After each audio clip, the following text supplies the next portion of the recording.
Hello and welcome to another video from on the channel you need to not only survive the current apocalypse but actually enjoy it. And today's video is going to be here at the Deep South Homestead with Danny and Wanda.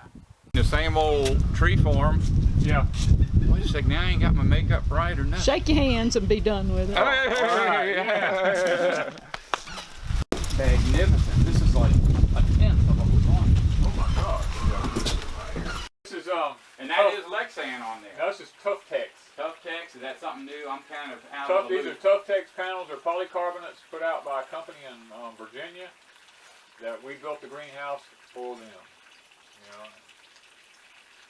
and this is a heat lamp I actually built for it here. This is made out of a ceiling fan. Oh, really?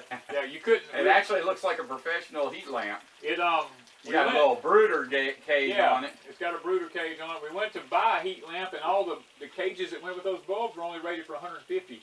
These are 250, and I brought it to their attention, and they go, "Well, it's the only thing they sell with it." I told myself, "Well, it won't work. It's wrong." So I actually took and put a 600 watt socket system in it up there, and took the casing off the ceiling fan, and took a canister light like goes up in the ceiling of a house. And I put all this stuff together and built this heat lamp out of it. These are 5-gallon bucket handles here that keep something. Oh, okay. Well, I've also heard that people who have actually caught wild hogs and butchered them, saying it tastes just like pork. Just like pork. Because I mean, I have bite don't been. hit you. Ow! Don't bite don't hit you. Ow!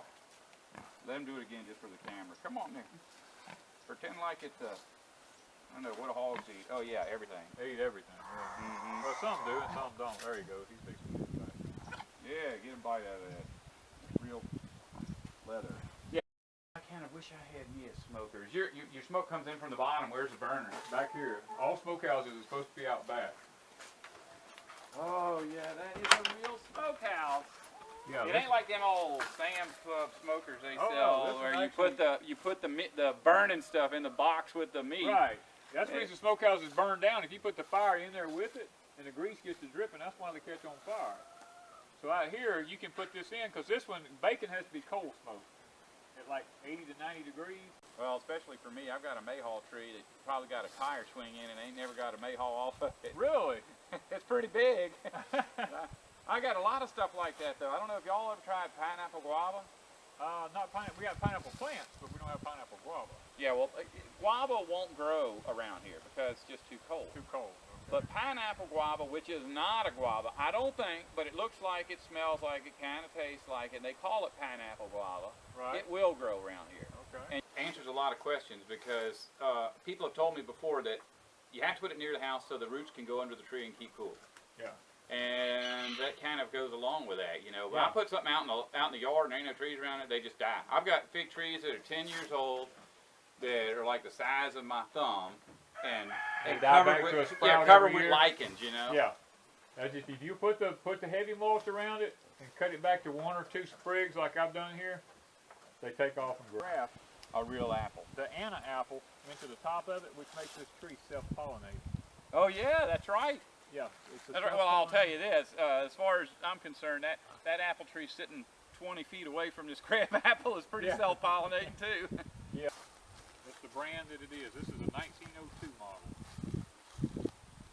I saw one of these sitting on a stump once. Big stump. It was bolted down.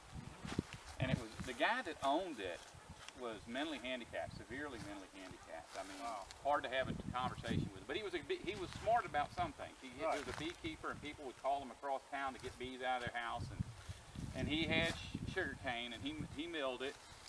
And I mean, he used mules. He had mules there that he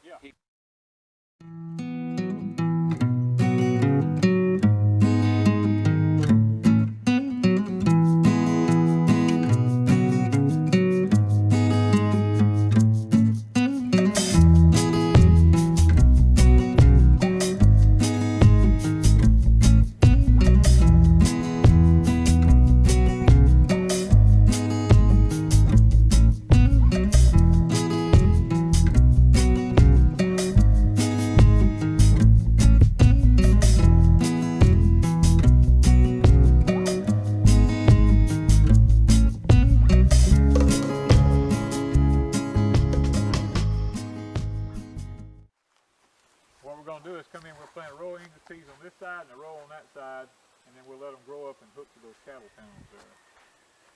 So yeah, we've grown them before, and you know, it's like it prohibits a plant from soaking up the phosphorus. Aluminum blocks it in the soil.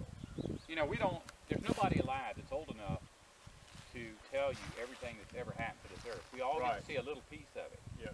You know, so you're the guy that saw that. You saw some pH go up. Yeah. A few years ago, you know, where I live, a big tree is water oak. They got tons and tons of water oaks. They're like they're like the cockroach of the plant world. Yeah. And they're everywhere. And one day I went out in the woods, and they all seemed to have browner than normal leaves than normal. And that's in one day. Yeah. And the next day I go out and had no leaves, and they died. And I'm talking about, I probably had 2,000 water oaks on my property and probably lost 1,500 of them in a day. Yeah, in a day. Yeah. That's not normal. Nope. And it may be that they just got some kind of disease. It's a part of God's natural way of doing things. But the reality is that that's unique. Okay, y'all, this is Danny from Deep South Homestead. We've been here today with Sustenance and Covering. It's a channel we've watched for several years now, and we've actually got to meet him today, and that has been a blessing on our behalf. And he's been out kind of shooting video with us, and we've had some good, intelligent conversation with one another. Enjoyed the visit. So, my friend, I just want to say thanks for dropping by.